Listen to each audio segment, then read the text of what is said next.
Welcome to the Yoga Therapy Hour. Today, we will speak with Sarajean Rudman, who is just a wealth of knowledge and information about yoga, Ayurveda, health coaching, and many, many other things, including nutrition. And the beautiful thing about what Sarah will share with us today is that there are time-tested ancient rituals and lifestyle medicine, things that we can do to feel better more of the time. So many of us are dealing with insomnia, anxiety, depression, burnout, chronic pain. And a lot of times through all of the different healthcare practitioners that we go to, we're left without a lot of choices. We don't always get our problems resolved by going to licensed healthcare practitioners, although we love them and we are so happy to have them.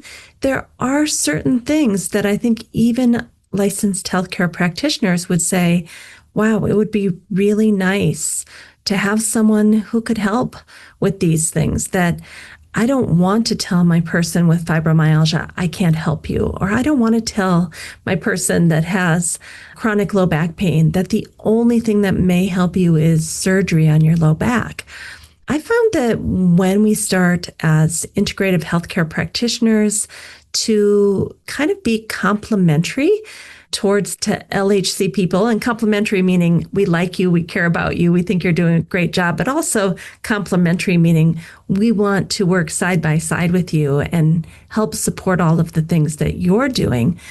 Once we get into that mindset, it is pretty easy to get doctors, nurses, physician assistants to actually make referrals, as well as psychologists that maybe want people to have some new ideas about lifestyle routines, how to get better sleep, what to do when you get anxious, how to keep your diet clean. You know, the ancient teachings of yoga and Ayurveda have a lot of ideas. And as you'll hear so many times in this episode, once you learn them, they are yours to use and to share, and they're free. They're things that people have been doing for 3,000 years, 5,000 years, 7,000 years that we know work. So as we go into this episode with Sarajean Rudman, who is a professor of Ayurveda at Maryland University of Integrative Health, as we go into this episode, we talk about healthcare providers, we talk about educators, we talk about parents and families. What are all the ways that we can use these natural lifestyle routines from India to help us feel better more of the time? So let's get right into it with Sarajean Rudman, and I think you're really going to enjoy this episode. Hello, everybody. Welcome to the Yoga Therapy Hour. This is Amy Wheeler, and I want to thank all the people who've come forward in 2025 to tell their stories. We are completely booked through the end of the year, so we will not be taking any more stories. In fact, many weeks I'm recording 2 every Thursday because so many people were willing to share of themselves, to be generous and gracious, to help other people to suffer less. It's been quite a year. We're so happy that we have another several months of stories to share on the Yoga Therapy Hour. But just to say that at this time, we're no longer needing people to volunteer. The response has been amazing. I feel overjoyed with so many of you willing to give of yourself to help others suffer less. We thank you. We're glad you're here. Let's go see our guest for today.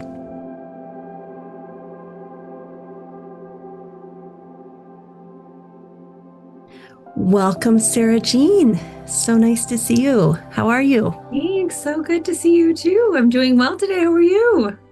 Wonderful. It's a beautiful day in Minnesota. Where are you, Sarajean? I'm in Glastonbury, Connecticut, and it is a rainy, rainy day with a nor'easter on the horizon.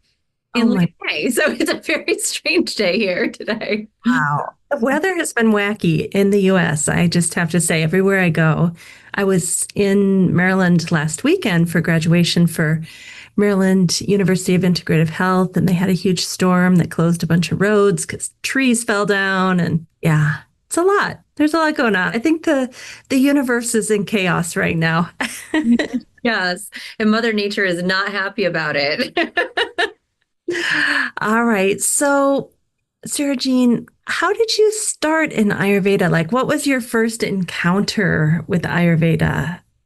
That's a good question. So it was 2009, and I was a newbie at Kripalu Center for Yoga and Health. I had just done my first 200-hour yoga teacher training, and two people came in to talk to us about something that was fairly new at Kripalu. Only four classes or three classes had gone through, and it was the Kripalu School of Ayurveda. And honestly, we hadn't had a lot of Ayurvedic training within our YTT. That is now a really big component of it, but back then it really wasn't. And I thought, oh my gosh, this sounds amazing. I'm already a fitness professional. I was a group fitness instructor, personal trainer, yoga teacher, and sort of, not a trained wellness coach. In those positions, I was ending up kind of in that wellness space. I thought this was a wonderful way to bring more knowledge into everything I did. So I signed right up. I did the Foundations of Ayurveda there, an Ayurvedic yoga specialist training, a full Ayurvedic practitioner training, and then a 500-hour Ayurvedic yoga teacher training there right away. And so that was Well, my first foray into Ayurveda. and then you went on later to do an Ayurvedic training for licensed healthcare practitioners, right? Yeah, so from there, I ended up coming on to the Kripalu School of Ayurveda as their intern. So I got to live in residence there for a full year. That was absolutely amazing teaching, working with curriculum, being on campus for a full year. While I was there, I realized that there was a lot of, stuff that was keeping people from doing Ayurveda, a lot of socioeconomic disparities that were not allowing people to pay out of pocket for Ayurveda. It was going to cost a couple $100s for an hour consultation, or at least 125. And I wanted to help more people and also merge the biomedical and the complementary and alternative practice of Ayurveda. So I had more of a language and an impact. So I went to Maryland University of Integrative Health in 2014 to do my Master's of Science in Clinical Nutrition, which I did. And I did a post-baccalaureate certificate in health and wellness coaching and loved the behavior change part of it.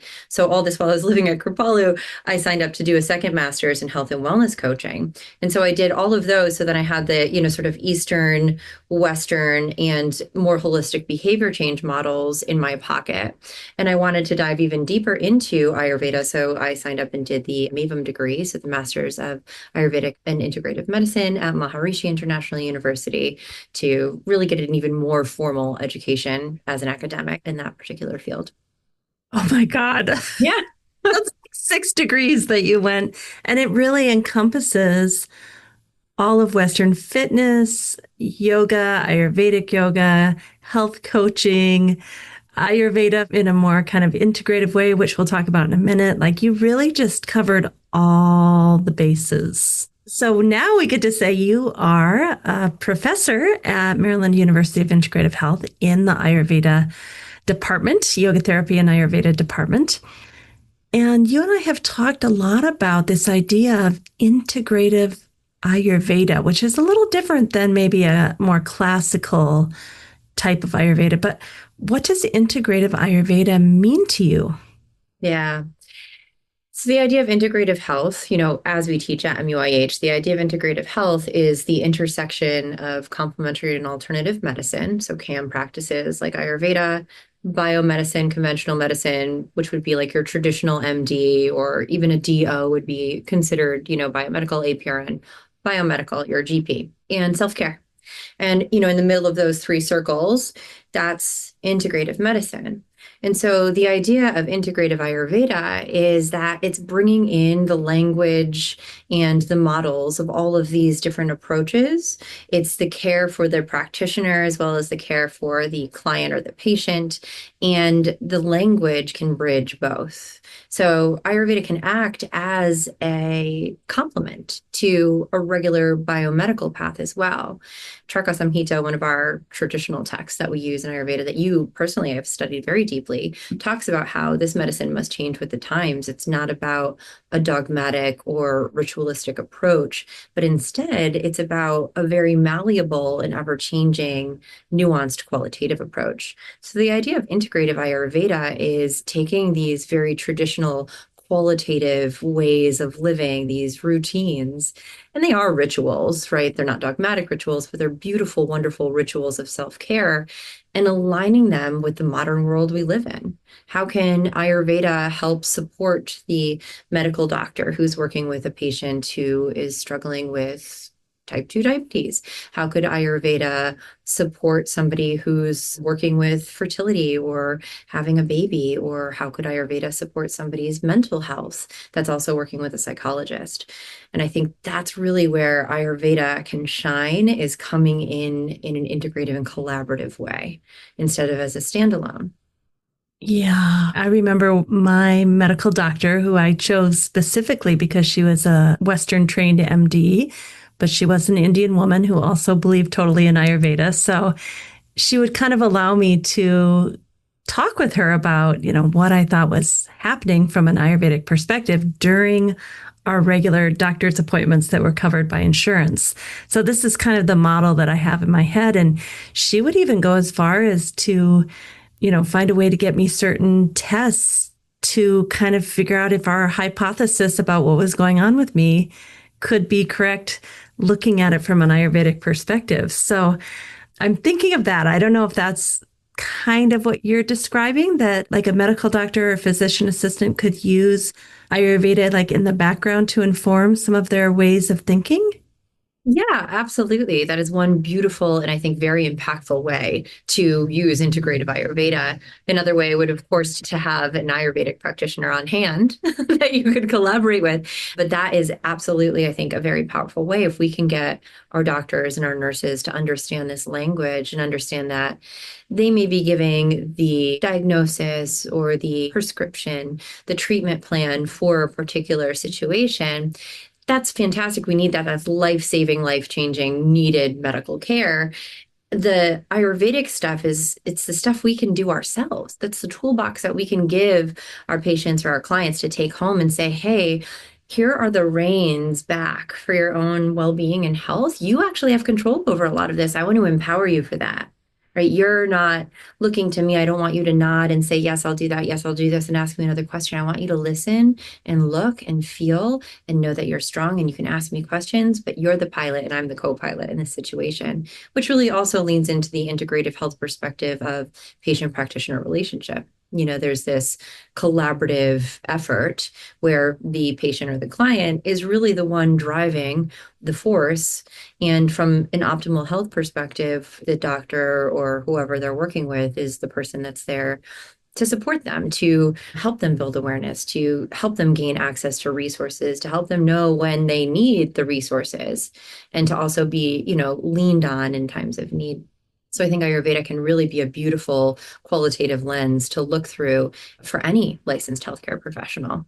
I completely agree with you about all of that. And I remember when my doctor took the Maharishi course, which is pretty similar to what we have at MUIH. I mean, there are some differences, but we have some great courses at MUIH that kind of fit this model too.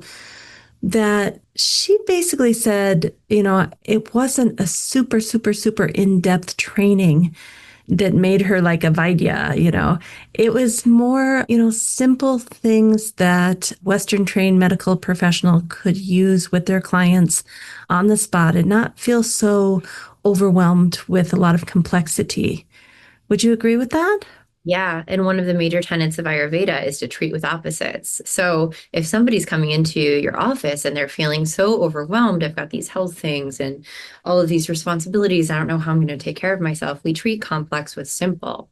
What if we narrowed it down to how would it change your life to wake up every morning around sunrise, drink some warm water, have your morning bowel movement, do some sense cleansing, and go for a walk in nature? Like, what would shift in your life to add those super simple and free things that are profound in people's lives? They're not doing them because they don't have permission to do them.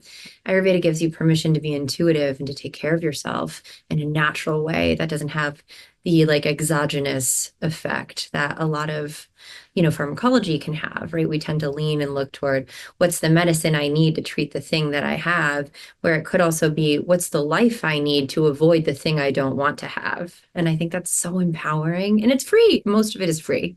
So yes, it's simple and free and it's there for us. Anybody listening, if your medical doctor said exactly what Sarah Jean just said, that I'd like you to get up, have some warm water, maybe some lemon, and then clean your senses, scrape your tongue, and wash your eyes out, maybe splash a little rose water on there, and then get out in nature for even 10 or 15 minutes and let the light come into your eyes and smell the fresh air and go for a little walk, get your muscles pumping a little bit. Those are no small thing. That changes your whole day and your perception and your connection to your deeper self. Like, I think that would be amazing if doctors would give simple, free things like that. I agree with you. Yeah. And it would be really also from like an earth standpoint, such an economical way to embody preventative healthcare. We're not using resources that we don't need to use. We're just using what we have on hand. The outside is free. It's right there. Absolutely. So, how do we navigate this balance between a more traditional Ayurvedic framework and what we call evidence based medicine, if you will, when we bring these practices into more professional environments in the West? How do we navigate that? Do you have any ideas?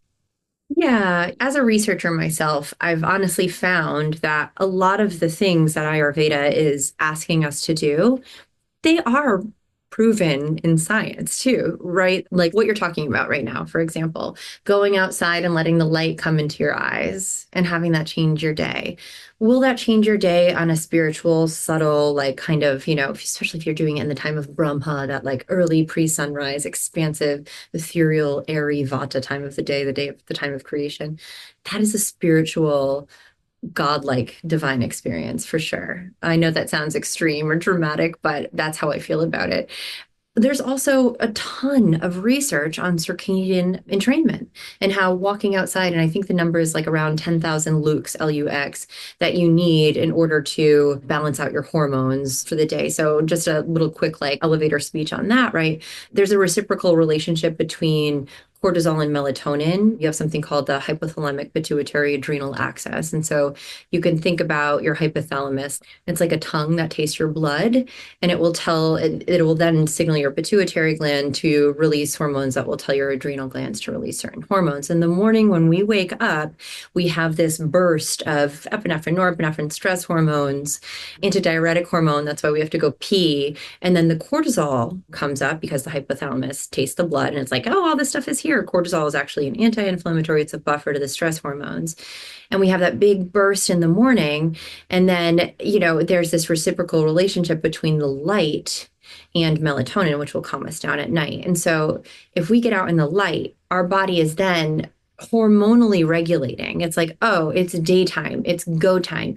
Keep the hormones that keep us going all day going. And as that light starts to go down, right, the non-visual cells in our pituitary gland, the non-visual photoreceptor cells in our pituitary gland are aware that the light is going down, that there's less and less lux coming into the brain, and it will start to boost up your melatonin.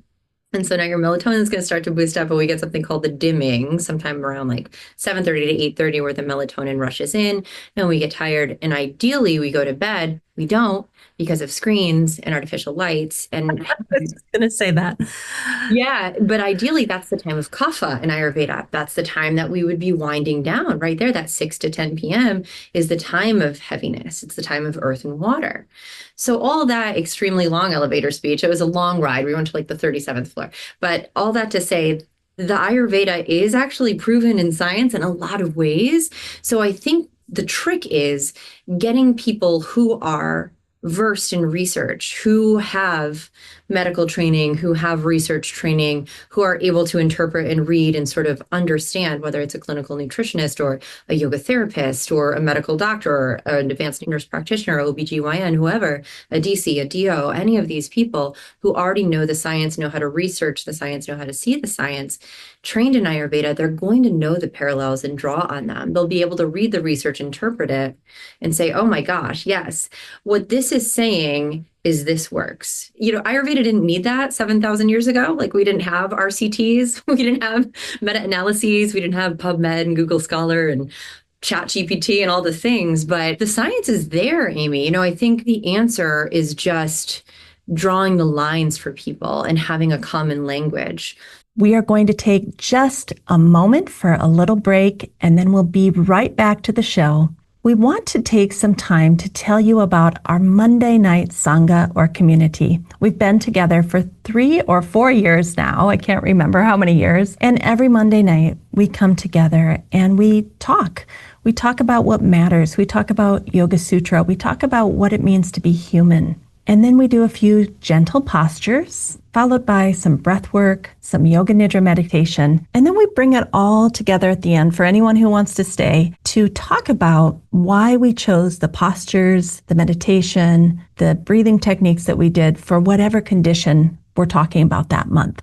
So in September of 2025, our topic is all about building mental strength and having a morning routine. Like, how do you get up and have mental strength, discipline, focus, resilience, and get your mind and body ready for the day? And we have that same topic for the whole month. So we would love for you to join us in September 2025 for our Monday night class of the week. You can see the link to sign up in the show notes. All right, now we go back to the show. When I go in and I teach Ayurveda, whether it's at Kripalu or whether it's at MUIH or if it's at a local studio or if it's on a Zoom, I try to use as few Sanskrit words as possible and really water it down so that it's in a language that anybody can understand. And I think the deeper you are in the Ayurveda, the more you're able to do that. It doesn't need to be all about doshas and prakriti and vikriti. There are other English words or whatever the language is that I can use to draw those parallels to people. So I think it's about language, and I think it's about skilled practitioners who have studied with Ayurvedic Vaidyas, right? Their training should be by people who have trained with or are Ayurvedic Vaidyas, doctors. Those are people who have studied and received their BAMS degree in India. We don't offer that here. They're medical doctors in Ayurveda, and they've had clinical experience, and they're able to do their research and draw the parallels. There should be this deep level of understanding, I think, from all parties. So I think it's about finding that common language. And again, the medicine must change with the times. So speaking to people in a way that is understandable to them is key. So that's the number one thing, I think. For me, I love Sanskrit. I think it is absolutely beautiful. And when I teach yoga, I do say a lot of the Sanskrit yoga poses, but I also say them in English, and I say them in Sanskrit really just for myself because I feel like it's such a beautiful spiritual connection. In public classes, I try to really bite my tongue and not say it a lot because it confuses people, but I'm saying it to myself and I love that language. But when we're talking to a medical doctor and we start saying prakriti or vikriti or dosha or shrota or dhatus or, vayu, they're going to be very confused. So I think it's all about language and meeting people where they are and drawing those parallels that are already there for us to just access. We just have to know how to find them. Yeah. You said so much there. And each time I was like, oh, yes, check, check, check. And if I were to just summarize it and tell me if I'm on track here, when I think of the word integrative Ayurveda, it makes me think about exactly what you said. Someone who can see the 7,000-year-old ancient traditions of lifestyle management. Basically, that's what it is. And then also see the parallels that we have now proven through these randomized controls trials and these meta-analysis and all the evidence that we have. Someone that can kind of go back and forth and talk both languages depending on who the person is in front of them. Beautiful. Yeah, that's my vata. Feel free to rein me in anytime. No, I think even this conversation is so interesting. You have a very, very pitta vata mind, meaning there's a lot of air and space and fire, and it is on. And somebody like me has a little bit more pitta kapha. Mm-hmm. So I slow it down. I repeat things. I say it another way. And, I think it's good to hear both, to just kind of go back and forth between the two for our listeners. So thanks for allowing me to put in the slower, more pared down versions. One of my dear colleagues, her name is Shilpa, and I always say she's my kapha mama because I'll come in fiery and we'll be talking about Ayurveda, and she's also a registered dietitian, so we'll be talking about nutrition and Ayurveda, and she'll just go, whoa, whoa, whoa. we'll slow down together, and it's so beautiful. And I married a kapha pitta as well, so that I don't fly away. so, so yes, it's a beautiful. We all need our opposite. Yes. So, we've been talking about the applications of Ayurveda in healthcare settings and integrative Ayurveda for all the different licensed healthcare practitioners that you talked about, and just kind of noting that we have these 4 amazing core classes at MUIH that could get people started if they were interested. And I think those 4 classes, correct me if I'm wrong, because you and Tina Paul teach these classes, but it almost seems like it's the beginning of the journey, like learn Ayurveda for yourself, for self-care, dip your toe in, see how these practices work for you. Not that you couldn't use it for continuing education, but it's more about nourishment and self-care and doing it for yourself before you try to go do it for others. Would you say that's accurate with those 4 classes that we offer right now?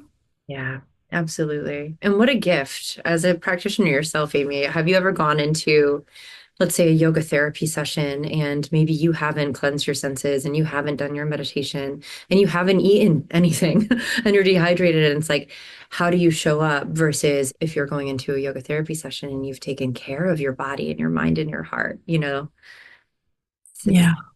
I also think those 4 classes are so great for yoga teachers and yoga therapists who want more of an Ayurvedic lens. So they've already been trained as a yoga teacher or a yoga therapist, but now they're like, okay, I want to bring the Ayurveda into my yoga teaching or yoga therapy. Yeah. Yeah, because we have foundations. And so that's where you're learning basic tridoshic theory. So the 5 elements, Vata, Pitta, and Kapha, times of day, times of life, body types, mind types, Mahaguna, Sattva, Rajas, and Tamas, those sorts of things. The very foundational knowledge. We have the nutrition course where you're learning about Ayurvedic diet, right? Which diet and lifestyle are the 2 things that we focus on. So diving into seasonal eating, what dinacharya looks like, what ritucharya looks like. So your daily kind of eating routine and your seasonal eating routine. Although dinacharya means daily routine in general, ritucharya means seasonal routine in general. You have Ayurveda of the mind, where you really do a deep dive into your manas prakriti, which is sort of the constitution of your mind and how to address that. There's a big focus on keeping good company and being in the presence of other vibrational beings that support you, which I think is sound life advice for anybody from 0 to 150 years old. Keep good company. And then the final course, which is the advanced Ayurvedic lifestyle skills, this is where you really dive into applying it to yourself and, creating some material that if you are a licensed healthcare provider or a yoga therapist, you'll be able to create some handouts and different things that will actually support your business so you can add Ayurveda to what you're already doing, which is a huge deal if you ask me. Thanks for describing those 4 so succinctly. As you know, I just became chair and I'm still learning about the department. And so that was helpful to me too, to just really get a nice overview of all 4 of those classes. And so altogether, they become a post-bac certificate, which means you have to have your bachelor's degree to even enter into those. Yeah. Yes. Yep. Great. All right. So let's switch gears a little bit here. When you and I were talking and I first came on board at MUIH, I told you one of my lifelong dreams is to see if we can't get more Ayurveda into education, especially for parents and teachers and children, to help manage their stress, help them be more resilient, help them get good self-care routines and rituals going in the family, help them understand how important it is to get light in your eyes early in the morning and have some hot water and go to the bathroom. Like, I just think if we started kids off from a very early age, kind of learning these very simple, free ways to take care of themselves, the trajectory of that when you become 35 or 50 or 75 is profound. So, can you think of any ways that educators or parents might use Ayurveda to support their own resilience and regulate their stress throughout the academic year? Yeah, Absolutely. I have to share with you a win. This is a great win. I teach yoga in my almost 7-year old's first grade class. So I'm there once or twice a month, and they're just sweet little beings. It's been so great. And I was sharing with his teacher about walking after meals. And so now the whole class goes for a walk after lunch every day. Oh my gosh, that's so cute. These little 6 and 7-year olds are learning, oh, we should walk after we eat a big meal, and lunch should be the biggest meal of the day. And so that was a big win. So, yeah, I think there are a lot of ways too. As a parent, I have a 3 and a 6-year old. And one of the biggest things for me that I like to also communicate to other parents, moms, dads, otherwise, is to take the shame out of not being able to do most of these things. There's no way, I have breastfed for 6 straight years. The kids sleep with me. It's an all-encompassing thing. So to continue the practice I had before children, which was waking at 4:30 and doing a very intense pranayama meditation practice in front of Agni, in front of fire, and then moving into asana and doing there was no way. I wasn't taking this like 2.5 hour journey into the self every day. I was surviving on oatmeal and tears. So I had a very, very strong tapas practice. That's the pitta in me. Sometimes maybe, past the point of it being healthy. Sometimes I could get very disciplined and I have to dial it back. That's something in my own personality. So all that to say, one of the things with parents is all the things you've learned today. If I'm doing a talk on daily and seasonal routine for families, or I just taught a really big, I think it was like 4-hour workshop on Ayurveda for parents. And I said, just pick 3 things I talked about today and do those 3 things. Maybe it's just that you go to bed every night instead of staying up and scrolling on your phone before 10. Maybe you're adding in Abhyanga, which is the warm oil massage, which as a parent, you can get very touched out, right? You can get very touched out at the end of the day, especially if you have very little ones that are on you. So having some separation from other people touching you and allowing yourself to touch your body and improve your circulation from whatever you're doing, baby carrying, sitting, doing all the things. These little things can be so big. And the meals, just making there's so much pressure for parents to get their kids to sit down to dinner. This is the worst time of day. You know what we call it in parenting? We call it the witching hour, because this is when the kids are exhausted, right? The glucose in their brain is at an all-time low because it's been working all day, playing whatever they're doing.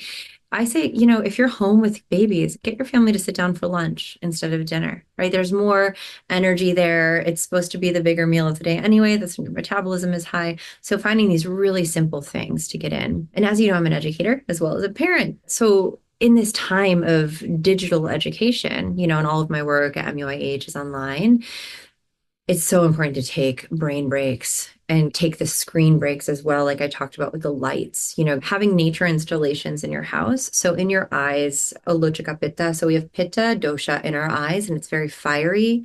Taking a break from the screens and staring at, even if you can't leave your desk, a nature installation, a plant, doing a 1-minute meditation on that. We can all do a 1-minute meditation. Looking at water, especially if you're an educator, you're probably a pitta mind, right? Whether you're pitta vata, pitta kapha, or straight fiery pitta or tridoshic, you're probably a pitta mind. So looking at a water installation or blue colors, that rupa chikitsa, the color therapy can be very, very helpful. I think for educators too, they're set up in a traditional setting. So not like what you and I are doing necessarily in higher education, where we don't have set class times in an asynchronous classroom necessarily. If we're teaching online, even if we're live, it could be a 6:30 to 9:30 class, or remember those, my gosh, those are so long, or a different kind of weekend class. But if you're a traditional educator, let's say in a public school system, and your day is 8 a.m. or 7 a.m. until 3 or 4 p.m., somewhere in there, you do have that space early in the morning to take care of yourself. And then you have that space again in the afternoon where you could take care of yourself. So the challenge is taking 30 minutes here and 30 minutes there so that you can offer yourself back up, because nobody can pour from an empty cup. So there are a lot of little free, easy ways to fit it in without that all or nothing mentality. Just do 2 or 3 things. I love that. And I remember, after I had been teaching at university for about 15 years, I went through an extreme burnout period to the point where I didn't know if I was going to be able to continue. And one of the changes I made was I set my office up in an Ayurvedic way with a little water fountain, with music, with plants. I put a bean bag in there so I could do yoga nidra between classes, which was so funny because all the students wanted to come sit on the bean bag in my office when really it was for me.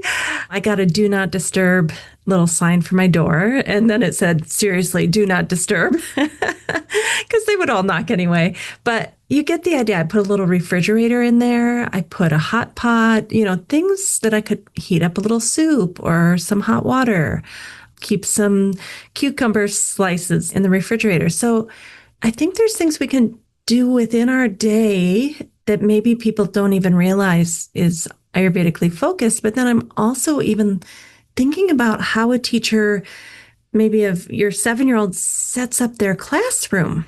Yeah.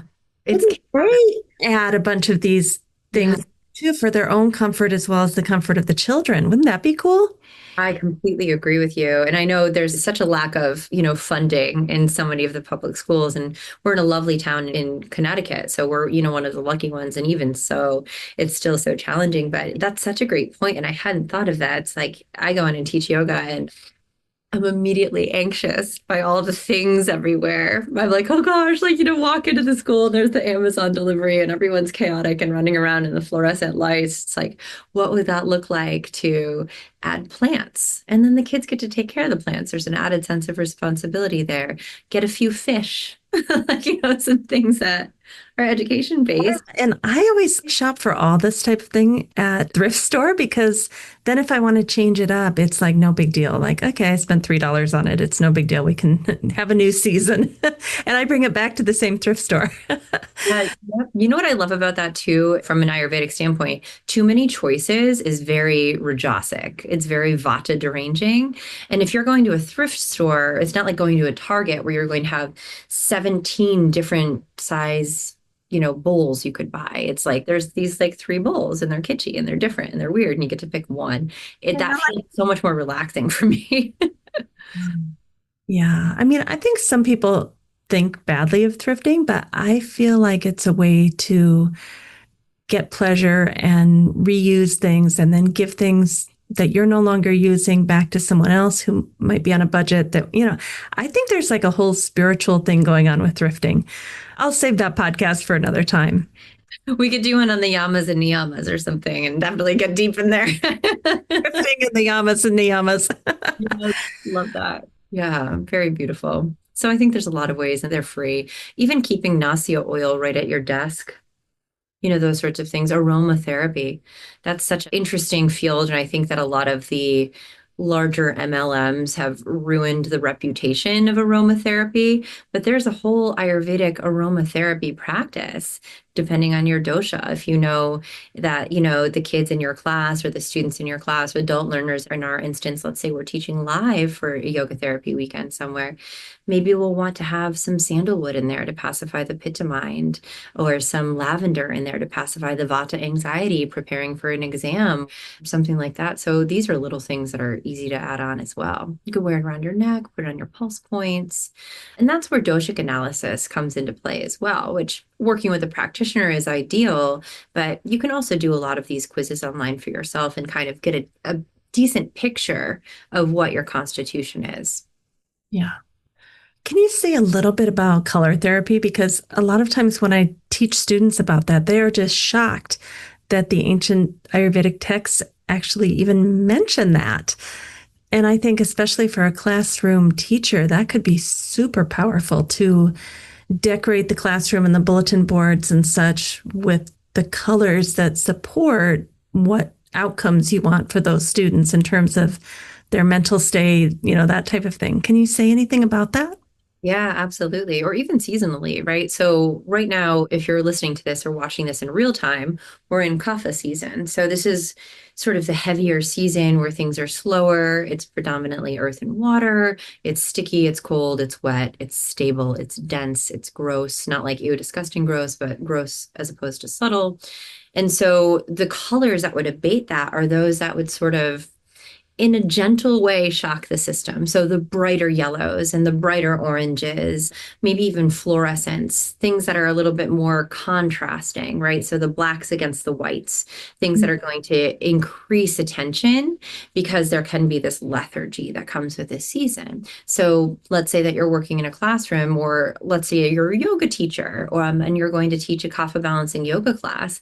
I would wear my bright fluorescent yellow running bra, maybe, and my green leggings, and I might start the class standing up, and I might have some prayer flags on my tree or something that's bright, so all And everybody's going to groan when you walk in like that, but that's what they need. they will. I say, all right, we're starting standing up, breath of joy. We're not even centering. No shavasana today. That would just be mean.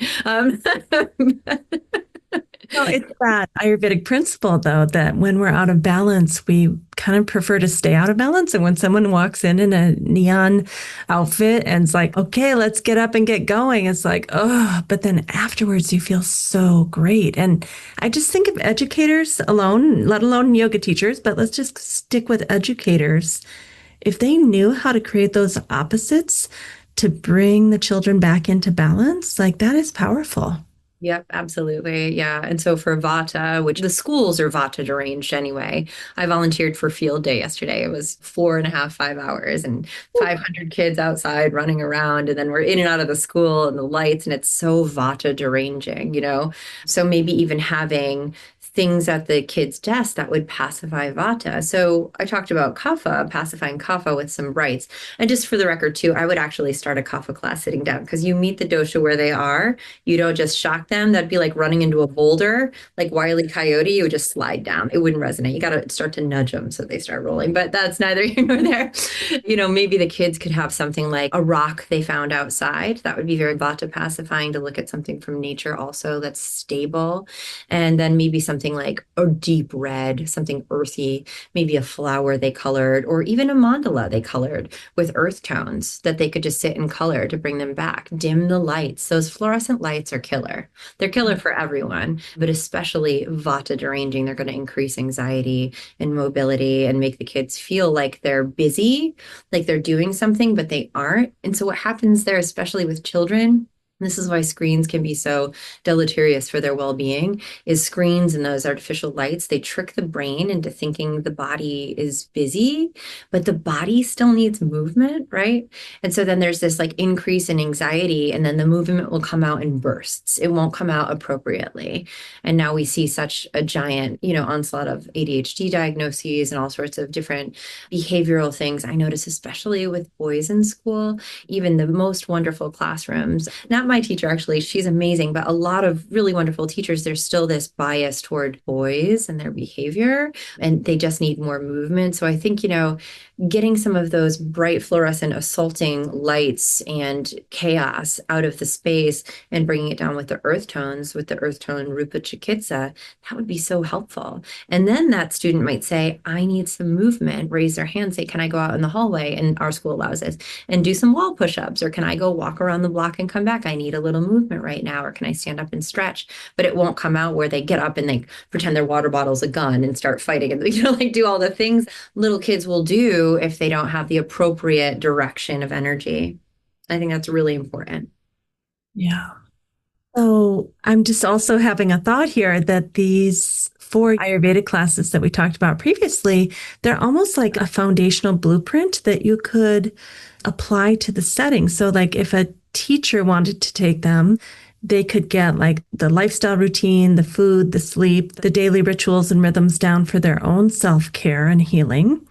But then they could take some of these other things we've been talking about and apply them to their classrooms professionally, and maybe even teach the students some of these things as well as the parents.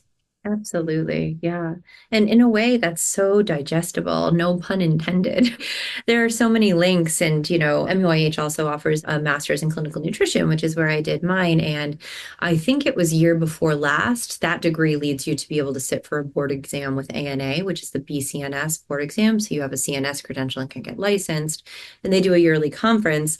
It was last year or the year before. The whole conference was on nutrition and behavior, mental health, right? What a huge disconnect we have in our world one of the things I like to talk about with parents too is halt, right? So if their child is throwing a tantrum or acting out of line in a way that's like crazy and they're throwing things or, mom, I hate you, and they're fighting with their sibling or whatever it is, ask before you start to kind of discipline or get upset at the child for how they're behaving. Are they hungry? Are they angry? Are they lonely? Or are they tired? That's so Ayurvedic, right? Like, do you What if need, I'm all four? and if you're all four, it is time for an intervention. If you're hungry, right? The diet is built in Ayurveda so that you're eating 3 steady meals a day. So that hungry should be taken care of, right? You have a routine, you eat breakfast in the morning, lunch in the middle of the day, dinner early in the evening. If you're angry, right? Ayurveda suggests that all feelings are welcome and they are all okay. And, not to go, into the niyamas, but santosha in this moment, enough is enough. I am enough, enoughness. We're okay. That feeling's okay. Can you watch it, allow it, and let it be? What if kids knew that? Like, what if teachers knew that and kids knew that? We don't need to be looking at the behavior. What is the anger coming from, right? Lonely companionship. That's part of Ayurveda too. We need each other. We are each other. We're really in this world only as separate as the fingers on our hands. We're not apart from one another. Ayurveda teaches that with the idea of Purusha and Prakriti from Sankhya philosophy. We have this consciousness and we have primordial matter, and they come together and boom, thus creates all that is. So are you lonely? Does this student need a hug? Do I need a hug as a teacher? Do I need a hug? Do I need to pet my dog? Do I need to lay down and think of someone I love and what they might say to me? Am I tired? Are we getting enough sleep? No, no, none of us are. So that's easy Ayurveda stuff too. These things are built into our system. They're built into the Dinacharya daily routine, and they're built into Ritucharya seasonal routine, and they're built into this general underpinning of listen and answer. Listen and answer. How do I feel? What do I need? Who's answering? Is it me? Is it true? Take what you need. It's okay. We don't need somebody else to give us permission to.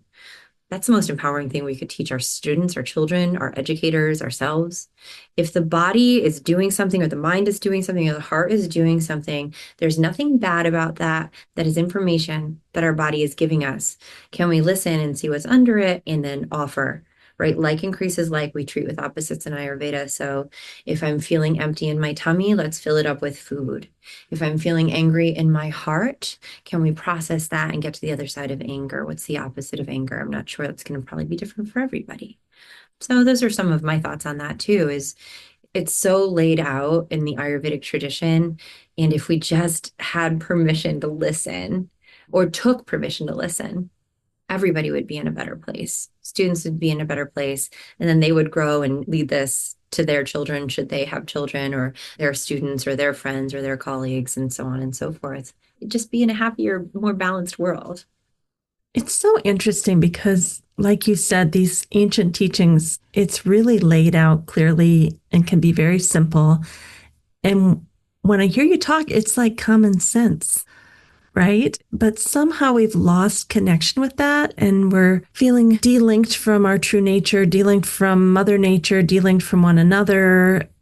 And I really just think it's time for us to kind of get back to simplicity, balance, common sense.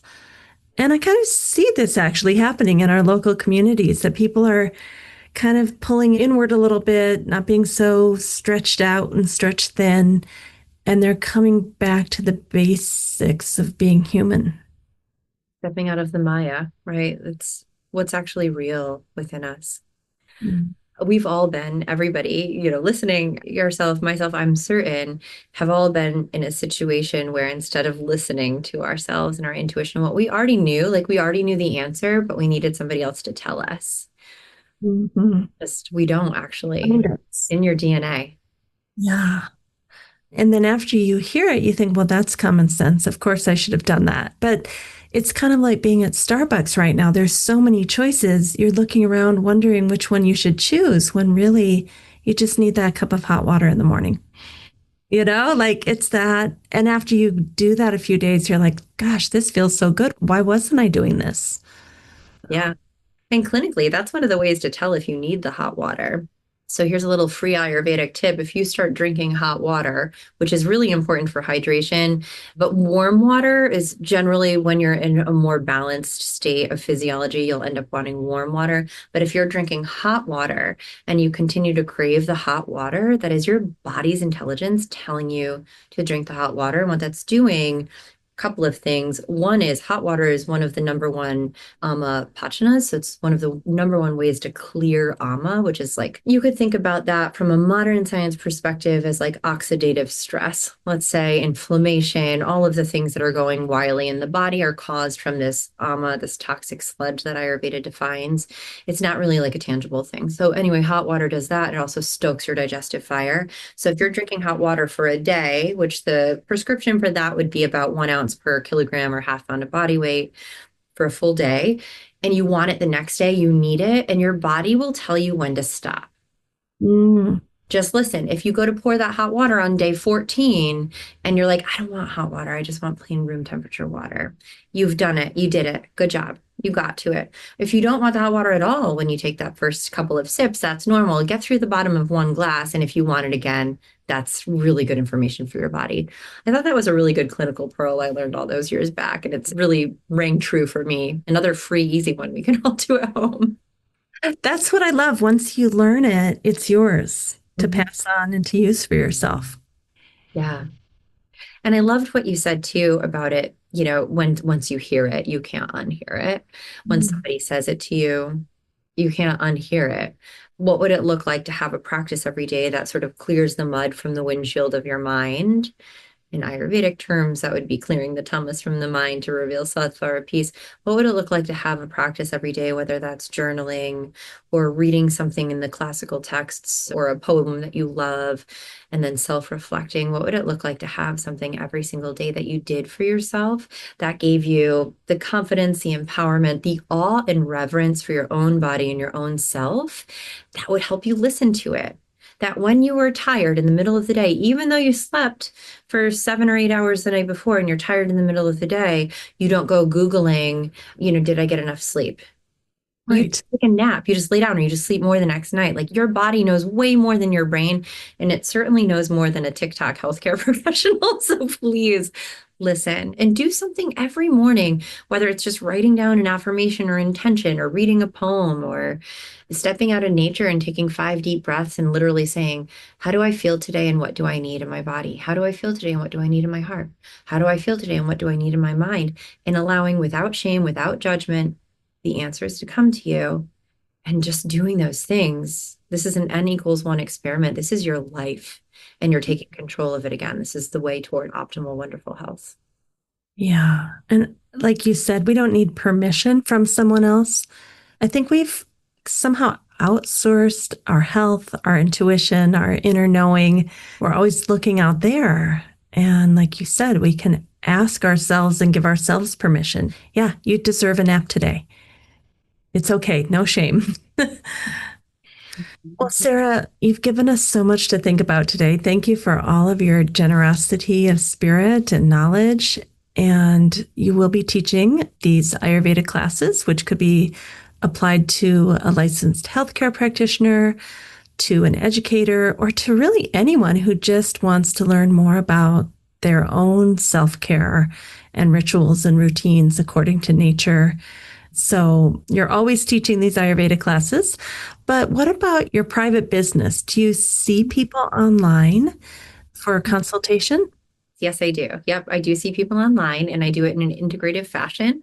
So I merge, integrative clinical nutrition with Ayurveda, wherein people will work with me telehealth and send me, their intake form, pictures of their tongue, their hands, their face, their body. And they can also send me recent lab work. I can work integratively. I'm licensed in the state of Connecticut. I can work integratively with their healthcare provider. So, should they need functional tests, I have a national provider number. I could send information and we can work in that functional way as well and really give a basic, toolkit of Ayurveda that they can take home and do anytime. So it's sort of a merging of both worlds that I That's do.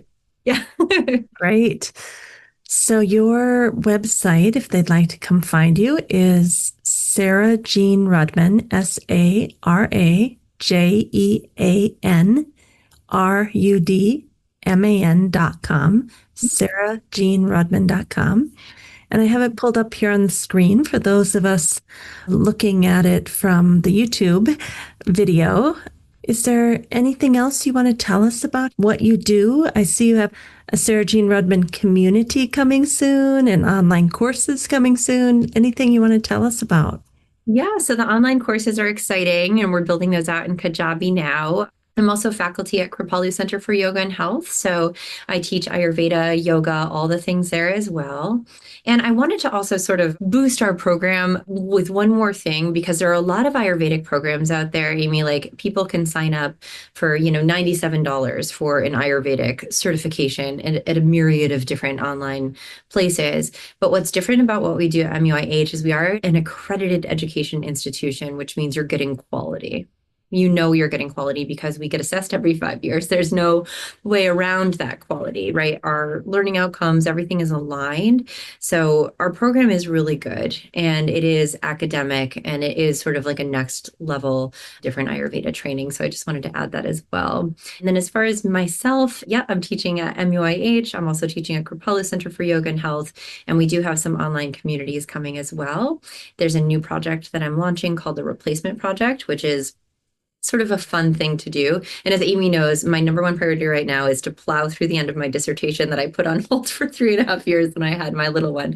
But after that, we're launching something called the Replacement Project. My husband is actually in the wine and spirits industry. He owns a wine school in Manhattan, and I am working to help people through the lens of Ayurveda reduce harm and create new behavior patterns by replacing maybe a nightly glass of wine to calm down with something like a nightly meditation or walk in nature. That's a really exciting project that I'm working on now too, that involves Ayurveda, health and wellness coaching, behavior change, and harm reduction through the science of all of these things that we're talking about.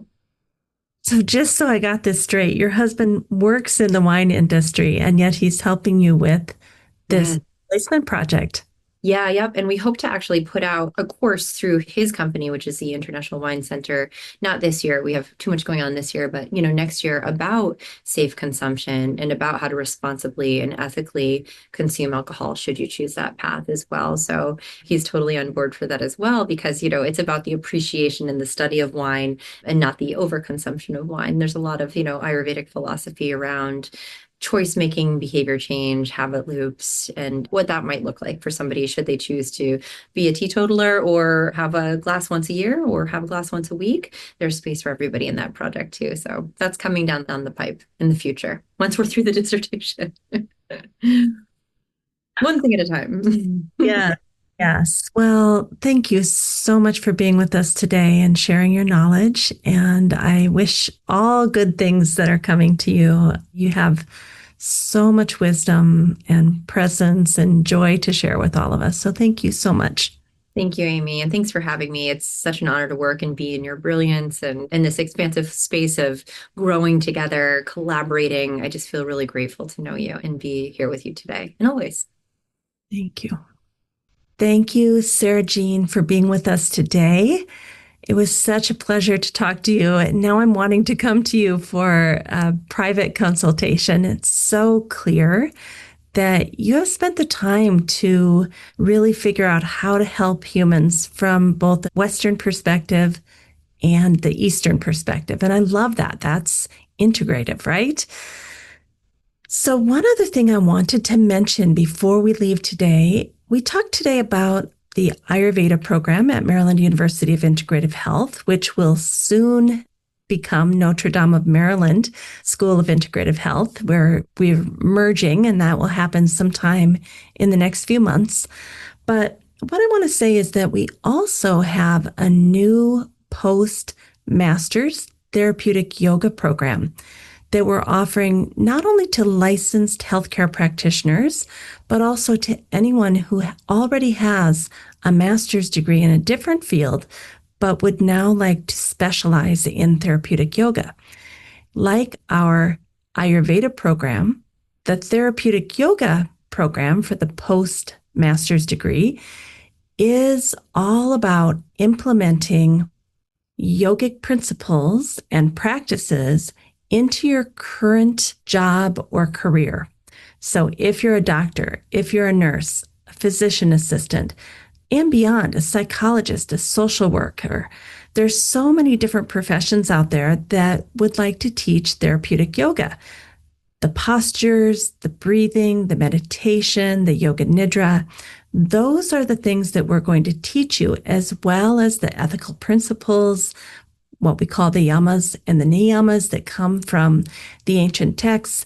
These are all things that we would like educators who have a master's degree, healthcare providers, or anyone else, maybe somebody in contemplative studies that wants to start putting yoga into their current career, or maybe even a chaplain that wants to learn more about breathing techniques. I even think we could have someone like a sports psychologist that wants to learn these things. So we welcome you to this new program that we're offering at MUIH. Thank you so much. I'll put everything in the show notes. Thank you to our guest this week, and thank you for listening to the Yoga Therapy Hour. Something that I've been working on behind the scenes with my friend Marlisa Sullivan is going to come out in 2026. We've been writing a book together for the last year where we go deeply into yoga philosophy and yoga therapy. And then we have the scientific vagus nerve, heart rate variability, all sorts of polyvagal theory to back up why it is that yoga philosophy is right on track and why it's been helping people for thousands of years. We're turning in our book this fall to the publisher, and in the spring of 2026, it should come out. So we're just giving you a little heads up that will be coming out soon. And when it does, we can't wait to share it with you. Thank you for listening to the Yoga Therapy Hour. We wish you a wonderful week. We hope that somehow, in a small way, we've contributed to your well-being so that you can go out and share that well-being with others. That's what life is all about, bringing in the goodness through you and then shining it out to the world. We need you more than ever. So let's all get out there, do good, be good, and have a great week.